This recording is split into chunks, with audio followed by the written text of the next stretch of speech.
มาส่งงามกันที่ใหญ่เพิ่นชายแดนลาวเวียดตอกอีเท่าธรรมศาสตร์เฮือนเฮแสง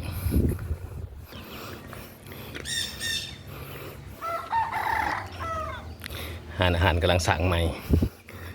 กะชิแล้วนี่กะนี่เป็นรถอยู่เฮือนชายแดนยังมาทันว่ารถอยู่เฮือนสวรรค์ได้นี่เจ้าของเพิ่นกะ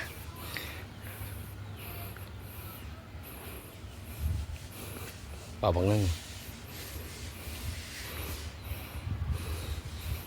เจ้าของกับบางเสาเพิ่นมาเมื่อนี้ไปจักมาเบิ่งเฮือนชายแดนกำลังสร้างอาหาร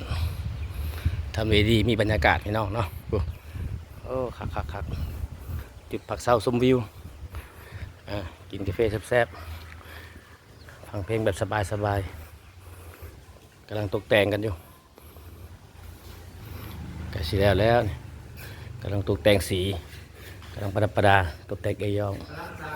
กำลังสร้างกำลังแปลงในเรื่องเด้อเจ้าเนี่ยเจ้าของเนี่ยประธานบริษัทธุรวงศาเนาะประธานใหญ่เป็นจุดชมวิวกินกาแฟแซ่บๆเนาะกับบรรยากาศดีๆนั่งชมวิวสายภู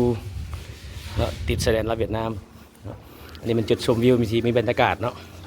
เดี๋ยวเบื้องใต้กับพระใหญ่เนาะพระใหญ่ภูรามแดนสวรรค์นี่เนาะใกล้กับเทศบาลเมืองละบาวถือว่าเบื้องเวียดนามในจุดชมวิวอาหารดูหรา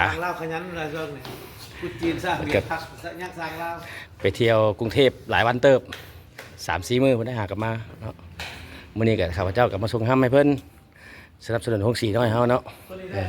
สนับสนุนคนกันเองเจ้าว่าจะได้ห้ามเพิ่นกลับมาจนหมดแล้วมาส่งให้เนาะเอาขอให้โชคให้หมาร่ำรวยเฮ้ยเอ้ยดีมีแห้ง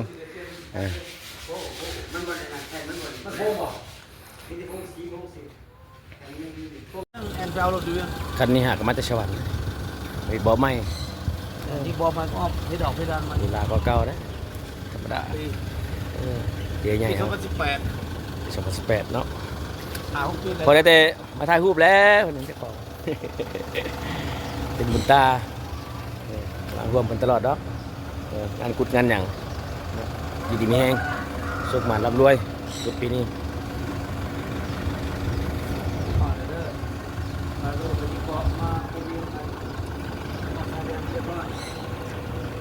ธรรมชาติเป็นผู้ปิ่นถล่มใหญ่